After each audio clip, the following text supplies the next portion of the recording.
So axiom number 3, the top of the mountain is rarely crowded. Where is all the competition for in a marketplace? Where are most products situated at on the pricing continuum?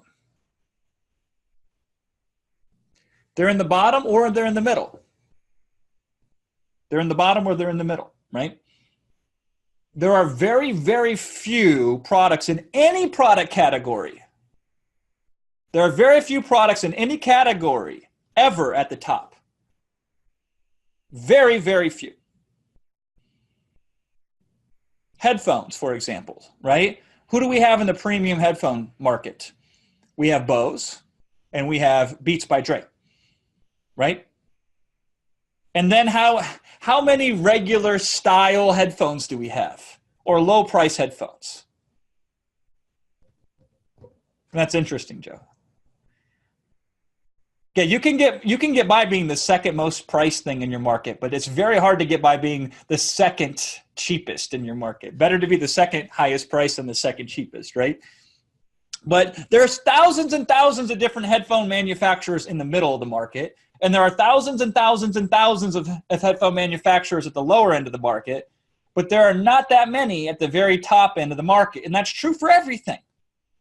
That is true for every single thing that's worth being in as a category. So when I'm looking at entering markets, I'm not looking at entering in the bottom or the middle. I'm looking at entering at the very top of that market.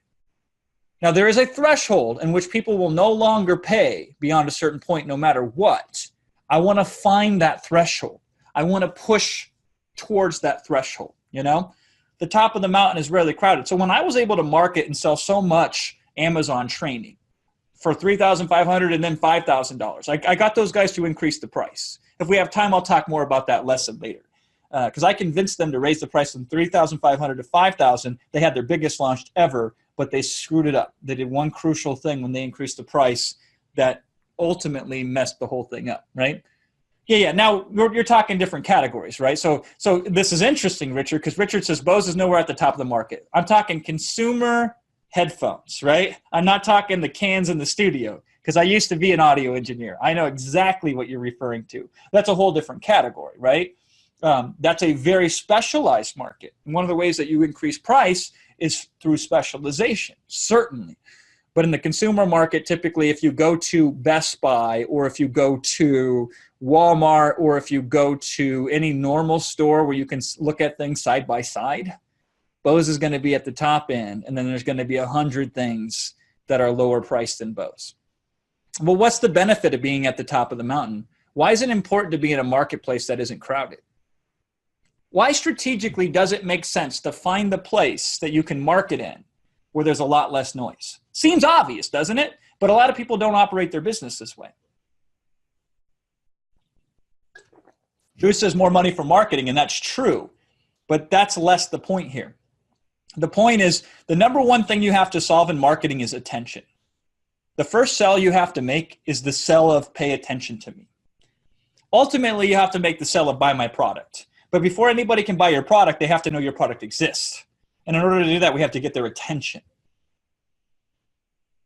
How do we get attention? One of the ways that we get attention is to stand out. How do we stand out? By being in a category or subcategory of a market where there's not many competitors. We stand out simply because we're not in a crowd. You stand out in a police lineup, but you don't stand up in a crowd, right? So simply pricing your product at the higher end of the market makes you stand out. When you go to Amazon, you can sort products based on price low to high, but you can also sort price high to low. Isn't that interesting? If nobody wanted to look at the high price, I guarantee you they would not make sorting functions from high to low. But I'll tell you what they don't. Middle out. There's no middle out sorting function. But most people find themselves in the middle. They can't compete with price because price cuts the margins too thin.